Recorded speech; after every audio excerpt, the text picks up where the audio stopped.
De retour sur l'esplanade du château de Vincennes pour te faire un court marché-parler en ce samedi soir.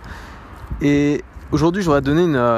Alors, c'est pas vraiment une stratégie, c'est plus une philosophie avec laquelle tu peux aborder la réalisation de tes projets ou alors ton business, la façon dont tu travailles, qui à première vue peut paraître un petit peu rébarbative et qui est en fait une stratégie gagnante, une stratégie qui fonctionne.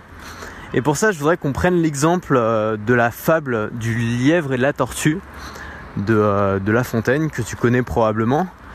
Moi, quand j'étais petit, mon père avait une cassette vidéo avec plein de petits dessins animés. Donc il y avait les 3 petits cochons, il y avait les 3 petits chats, je sais pas quoi. Et il y avait notamment le lièvre et la tortue. C'était un super dessin animé, vachement bien fait, bien dessiné et tout. Et donc du coup, j'ai l'image de ce dessin animé qui est resté.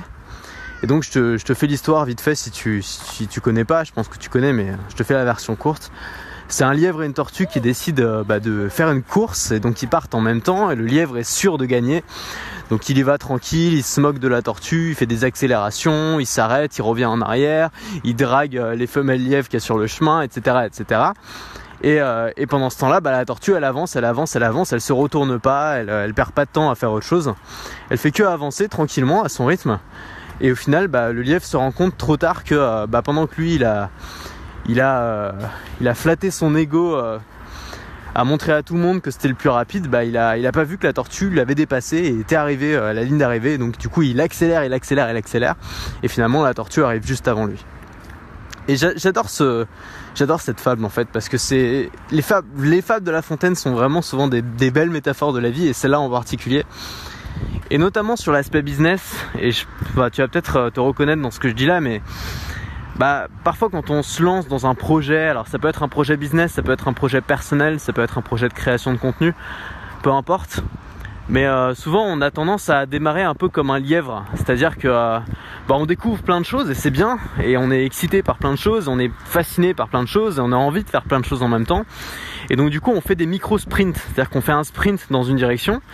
Et puis on se rend compte que ça nous ennuie assez vite, donc on vise une autre direction, on fait un autre sprint, puis on s'ennuie, puis on vise une autre direction, on fait un autre sprint. Et finalement on se retrouve à être toujours en train de courir après la dernière opportunité. Et moi j'ai un peu fait ça avant de me poser. En fait, moi ce qui m'a un peu canalisé, c'est de commencer à faire les vidéos, faire une vidéo quotidiennement, et commencer à en vivre. C'est vraiment ça qui m'a canalisé, mais avant j'étais plus du côté du lièvre, c'est-à-dire que j'étais intéressé par plein de trucs. J'ai dû lancer une dizaine de blogs dans ma vie qui ont jamais fait plus de 10 visites par mois, tu vois. C'était vraiment des projets comme ça. J'ai lancé plein de trucs, je t'en avais parlé, mais j'ai lancé des chaînes de télé virtuelles sur internet, des chaînes de radio sur internet, tout et n'importe quoi. Attends, je vais contourner parce qu'il y a une fille qui est en train de faire des beaux Instagram avec les flaques d'eau. Très joli.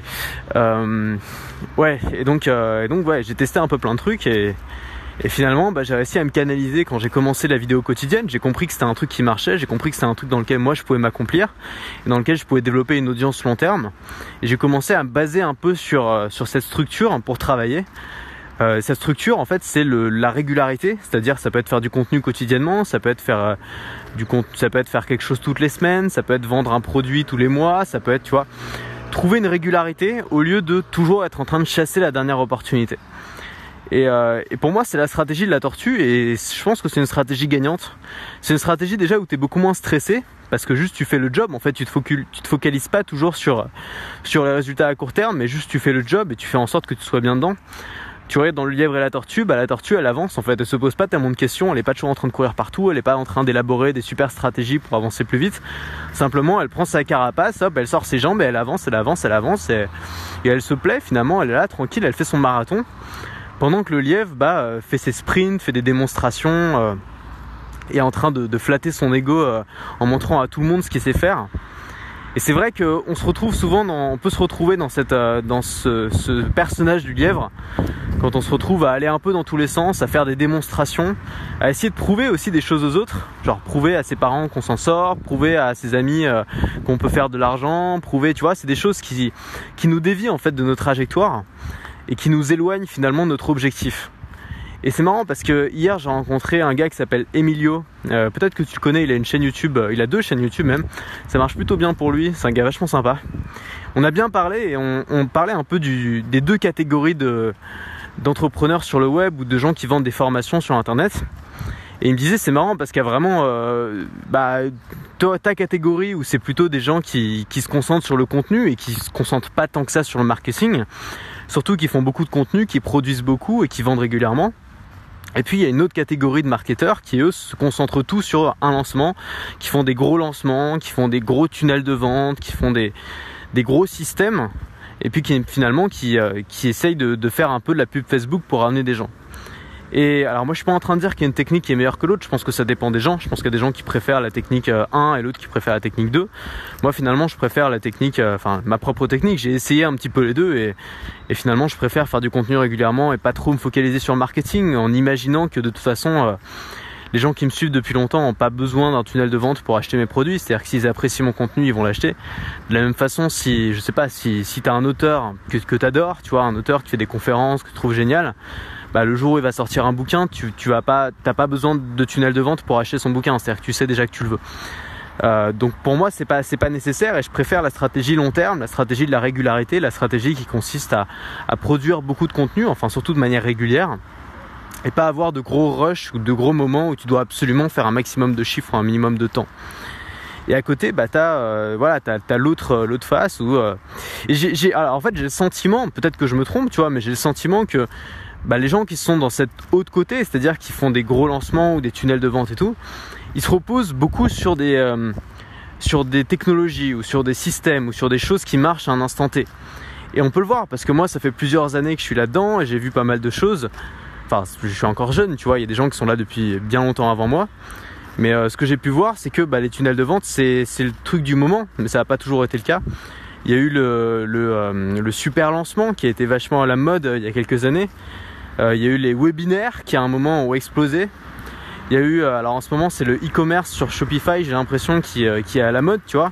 Mais j'ai l'impression que tout ça c'est des opportunités éclairs qui apparaissent très vite et dont on entend, ou qui sont très vite saturés et dont on entend très vite plus parler non plus.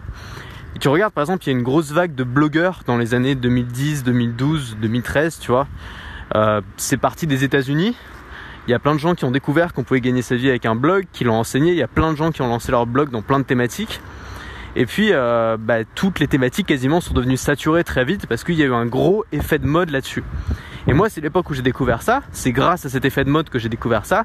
Je me suis positionné là-dessus et ensuite j'ai pas beaucoup finalement évolué, c'est-à-dire que j'ai eu un blog, puis ensuite j'ai eu une chaîne YouTube, puis maintenant un podcast, mais finalement je fais toujours à peu près la même chose, j'ai pas tellement changé radicalement mon business model.